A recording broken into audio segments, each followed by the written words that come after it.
Hello साथीहरु, स्वागत छ सबैजनालाई मेरो युट्युबमा। आज चाहिँ मैले बन्दा र आलुको तरकारी बनाउन लागेको। सुरुमा चाहिँ मैले आलु काटेँ, अनि त्यसपछि म प्याज र खुर्सानी, हेर्नुस् न मैले खुर्सानी कति धेरै काट्छु कि मलाई एकदमै पिरो मन पर्छ। ल हेर्नु गर्नुस् त, त्यहाँ मैले कतिवटा खुर्सानी 12वटा कि 13वटा चाहिँ मैले खुर्सानी हालेको छु के म एक्लैको लागि चाहिँ। एउटा मान्छेको लागि मैले 12-13वटा खुर्सानी हालेछु। पिरो खाले खुर्सानी हो यो। मलाई चाहिँ पिरो र अमिलो चाहिँ एकदमै चाहिन्छ कि तरकारीमा, टक्क अमिलो पिरो मिलेको हुनुपर्छ।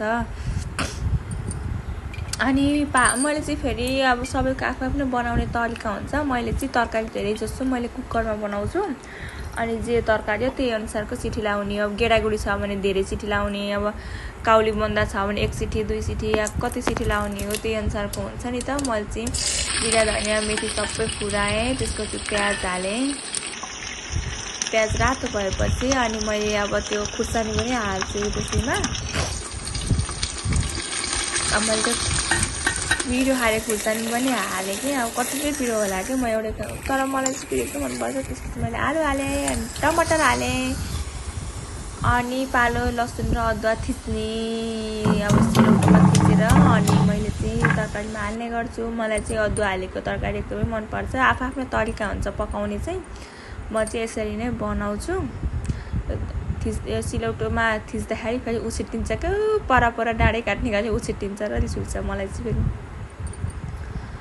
अनि लसुन र अदुवा थिचेँ मैले। यता मेरो टमाटर गल्दै रहेछ। अनि त्यसपछि मैले बन्दा हालेँ।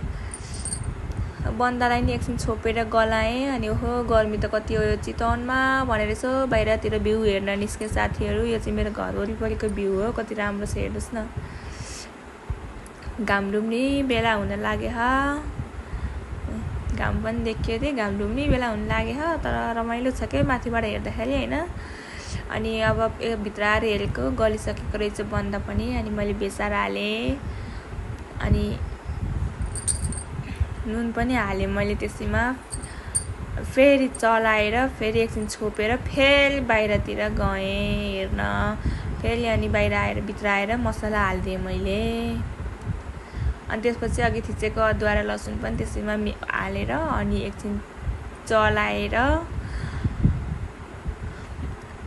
अनि एकछिन पकाएर अनि यो भिडियो बनाउँदाखेरि चाहिँ यो लाइटै अफ भयो क्या, बल्दै बलेन। अनि त्यसपछि मैले बिर्को लगाइदिएँ कुकरको। अब त्यसमा मैले 2 सिटी लगाइदिन्छु, धेरै लगाउँदिनँ।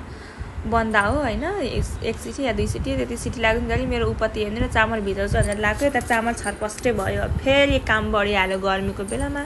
छिटो बनाएर जान्छु, कोठामा गएर आराम गर्छु भनेको त यता मेरो काम बढिहाल्यो। मलाई फेरि चामलहरू यो एकदमै पछुतो लाग्छ कि फाल्नलाई। अनि म चाहिँ एउटा गरेर भयो सब सफा गरेँ कि मैले टिपेर। अनि मैले त्यही चामल मजाले धोएर अनि त्यही चामल पकाएँ मैले आज। मलाई चामल फाल्न एकदमै माया लाग्छ। अनि मेहनत गरेर चाहिँ म टिप्दैछु। टिप्न चाहिँ मेहनत चाहिँ गर्छु कि मैले जे होस् यो अन्नहरूमा चाहिँ। अनि यता सिटी पनि लाग्यो, यो 1 सिटी लाग्यो, फेरि अर्को सिटी पनि लाग्यो, 2 सिटी लाग्यो। धेरै सिटी नलगाउने होइन। अनि के अनि त साथीहरू यस्तै कहाँबाट हेर्दै हुनुहुन्छ। मैले ग्यास पनि बन्द गरिदिएँ। अब पालो आयो तरकारी हेर्ने। आहा बास्ना त कति हरर आहा के। मेरो तरकारी पकाउने तरिका नै छुट्टै खालको फेरि चिज। तरकारी कुकरमा पकाएँ कि भन्नु होला। मैले त धेरै जस्तो तरकारी चाहिँ कुकरमै बनाउँछु कि।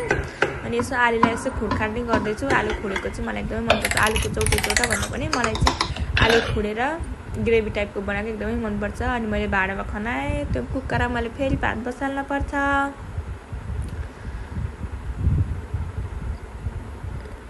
आँखा पनि अस्ति शनिबार आइतबार 2 दिन बिदा हुँदा घरमा मस्त निदाएको। आज त निदाउनु नपाएर होला आँखा दुखेको कि टाउको दुखेको जस्तो भयो कि। अनि त्यसपछि मैले तरकारी पनि मेरो यस्तो भयो साथीहरू। धनियाँ पनि हालिदिएँ मैले माथिबाट। वाउ हेर्दा त यम्मी पिरो अमिलो ओहो नि। सम्झिनुहोस् त साथीहरू कस्तो होला यो तरकारी। मैले खाइ पनि सकेँ, एकदमै मिठो।